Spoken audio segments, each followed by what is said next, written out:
मनसर नगरपंचायत निवडणुकीत नगराध्यक्ष पदासाठी राष्ट्रवादी काँग्रेस भाजप युतीच्या मोनिकाताई बानखिले व नगरसेवक पदासाठी उभे असलेले सुहास प्रकाश चव्हाण हे दोन्ही उमेदवारांचे पारडे जड असून त्यांच्या कुटुंबाला राजकीय वारसा असल्याने त्यांचा विजय सुखकर होईल असा विश्वास मतदार व्यक्त करत आहे।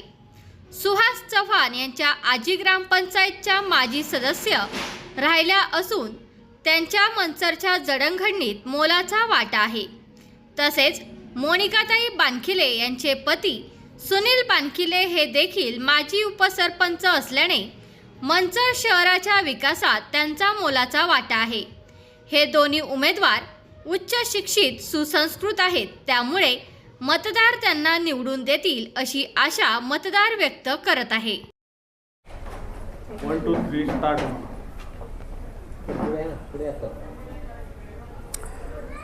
मनसर नगरपंचायत सार्वत्रिक निवडणूक 2025चे राष्ट्रवादी आणि भाजप या युतीचे नगरसेवकासाठी उमेदवार म्हणून श्री सुहास प्रकाश चव्हाण आणि नगराध्यक्षपदासाठी मोनिका बानखिले हे दोघेजण उभे आहेत।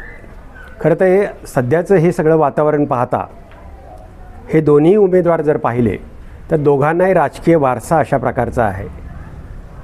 अगदी सुहासच्या ज्या आजी होत्या त्या ग्रामपंचायतच्या सन्माननीय सदस्य होत्या, त्यांचं कामकाज मनसर क्षेत्रामध्ये खूप चांगल्या प्रकारचं होतं। किंवा त्यांचे चुलते जे आहेत सुरेश नाना चव्हाण, दिलीप चव्हाण हे अगदी राजकीय सामाजिक क्षेत्रामध्ये सातत्याने वावरत असतात आणि त्यांचं एकूणच हा वारसा पाहता खरं तर हे नगरसेवकासाठी निश्चित निवडून आले पाहिजेत।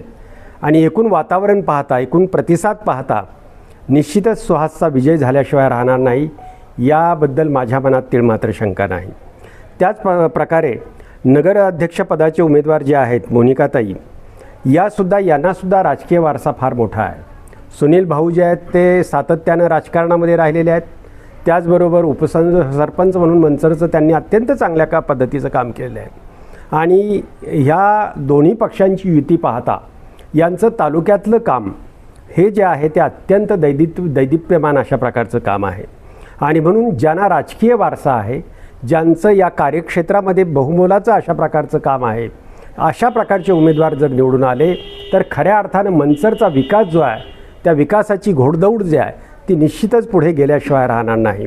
आणि म्हणून येत्या 2 तारखेला मी सर्वांना अशा प्रकारचं आवाहन करेल की या दोन्हीही उमेदवारांना म्हणजे सुहासला आणि मोनिकाताईंना आपलं बहुमोलाचं मत देऊन त्यांना खरं तर काम करण्याची, विकास करण्याची संधी द्यावी, अशा प्रकारे या निमित्तानं प्रार्थना करतो, विनंती करतो सगळ्यांना आणि या ठिकाणी थांबतो।